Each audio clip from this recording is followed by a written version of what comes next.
जहां PM Modi Saudi अरब के लिए रवाना हुए, 2 दिवसीय यात्रा पर रवाना हुए हैं पीएम मोदी। तो बड़ी जानकारी आप तक पहुंचा रहे, जहां पीएम मोदी की खाड़ी देश की तीसरी यात्रा होगी। क्राउन प्रिंस मोहम्मद बिन सलमान से मुलाकात होगी, कई अहम मुद्दों पर होगी चर्चा। बड़ी जानकारी आप तक पहुंचा रहे, जहां प्रधानमंत्री नरेंद्र मोदी सऊदी अरब के लिए रवाना हो चुके हैं।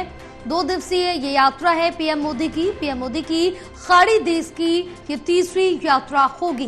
क्राउन प्रिंस मोहम्मद बिन सलमान से मुलाकात होगी पीएम मोदी की। हमारे साथ हमारे सहयोगी ललित कांडपाल जुड़े हुए हैं और ज्यादा जानकारी लेंगे। ललित, प्रधानमंत्री नरेंद्र मोदी के दौरे को लेकर, सऊदी अरब के दौरे को लेकर क्या कुछ जानकारी मिल पा रही है? क्या कुछ अहम फैसले हो सकते हैं इस बैठक के बाद? क्या कुछ उसमें इनपुट निकल सकता है? ललित, आप तक आवाज पहुंच रही है हमारी? चलिए एक बार फिर से संपर्क साधेंगे ललित से। बड़ी जानकारी आप तक पहुंचा रहे, जहां प्रधानमंत्री नरेंद्र मोदी सऊदी अरब के लिए रवाना हो चुके, 2 दिवसीय यात्रा पर रवाना हुए हैं प्रधानमंत्री नरेंद्र मोदी। खाड़ी देश की ये तीसरी यात्रा है, कई अहम मुद्दों पर चर्चा होगी। पीएम मोदी सऊदी अरब के लिए रवाना हो गए हैं। तो पीएम मोदी की खाड़ी देश की तीसरी ये यात्रा है। क्राउन प्रिंस मोहम्मद बिन सलमान से मुलाकात होगी, कई अहम मुद्दों पर चर्चा होगी और पीएम मोदी सऊदी अरब के लिए रवाना हो चुके हैं। और खाड़ी देशों की अगर बात करें तो ये तीसरे यात्रा है पीएम मोदी की। हमारे साथ हमारे सहयोगी ललित कांडपाल जुड़े हुए हैं और ज्यादा जानकारी लेंगे। ललित, पीएम मोदी के सऊदी अरब के दौरे को लेकर क्या कुछ जानकारी मिल पा रही है? इस दौरे में क्या कुछ अहम फैसले लिए जा सकते हैं, क्या मुद्दे हो सकते हैं?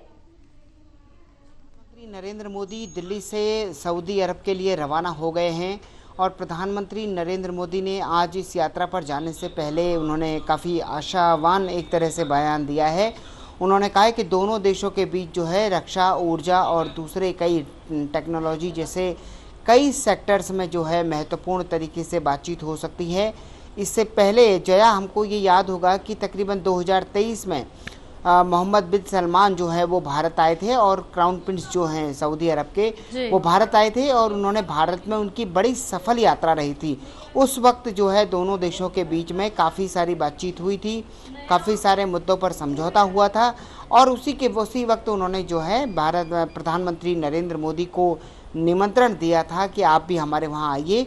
अब उसी कड़ी में जो है प्रधानमंत्री नरेंद्र मोदी जा रहे हैं और हम जानते हैं कि सऊदी अरब और भारत के रिश्ते जो है पिछले कई सालों में और बेहतर हुए हैं और जिस तरीके से पूरी कार्रवाइयाँ हुई हैं उसमें ये निश्चित तौर पर नज़र आता है कि आज की जो यात्रा प्रधानमंत्री नरेंद्र मोदी की है ये 2 दिनों की यात्रा है और इन 2 दिनों में भी भारत को सऊदी अरब के साथ कारोबार करके काफ़ी कुछ हासिल होगा। जी बिल्कुल ललिता, क्योंकि जिस तरह से देखिए पीएम मोदी के जो दौरे हैं लगातार देखने को मिल रहे हैं, जो अंतर्राष्ट्रीय स्तर पर, वैश्विक स्तर पर अपने संबंध हैं वो और ज्यादा कहीं ना कहीं मजबूती करने की कोशिश में जुटा हुआ है भारत।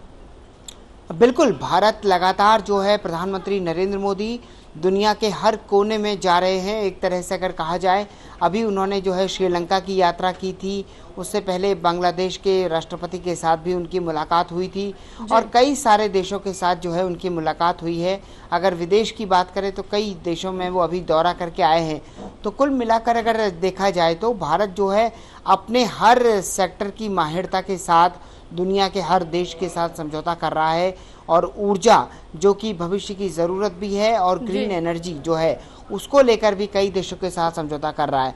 तो कुल मिलाकर अब देखना ये होगा कि 2 दिन की यात्रा पर जब थोड़ी देर बाद प्रधानमंत्री नरेंद्र मोदी सऊदी अरब पहुंचेंगे तो उसके बाद दोनों नेताओं के बीच में किन किन विषयों पर चर्चा होती है और कौन कौन से समझौते आज होते हैं। जी बिल्कुल, ये देखना काफी ज्यादा दिलचस्प होगा कौन कौन से समझौते होंगे, कौन से एमओयू पर साइन होगा। बहरहाल जिस तरह से भारत अपने आप को विकसित करने में तत्परता दिखा रहा है, तमाम देशों से मुलाकात, द्विपक्षीय बैठकें कर रहा और जिस तरह से अगर रूस और यूक्रेन की बात करें, उनके युद्ध में एक महत्वपूर्ण भूमिका निभाई, तो इस तरह से तमाम अलग अलग देशों से अपने संबंधों को और ज्यादा मजबूती के साथ पेश करता हुआ नजर आ रहा है। बिल्कुल, देखिए प्रधानमंत्री नरेंद्र मोदी मिशन 2047 में लगे हुए हैं और वो पूरी तत्परता के साथ इस मिशन पर जुटे हुए हैं। और इस मिशन में वो सिर्फ ऐसा नहीं है कि वो एक सेंटेंस भर है कि 2047 में हमें विकसित भारत बनाना है, लेकिन उसमें सबसे बड़ी बात यह है कि आखिर 2047 में विकसित भारत का रोड मैप क्या होगा, 2047 तक भारत कैसे विकसित में बनेगा। एक तरफ अगर आबादी के मामले में देखें तो आज भारत जो है दुनिया का सबसे बड़ा देश बन चुका है।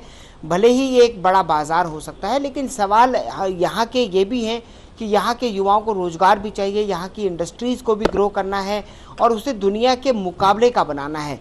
यानी कि एक तरफ जो है सरकार लगातार चीज़ों की क्वालिटी पर काम कर रही है, वहीं प्रति व्यक्ति आय को सुधारने को लेकर भी लगातार काम कर रही है। तो कुल मिलाकर कई सारे पहलू हैं। अब देखना ये होगा कि आज किस तरीके से ये बातचीत होती है और कौन कौन से नए समझौते होते हैं। बिल्कुल, ये देखना काफी ज्यादा दिलचस्प होगा।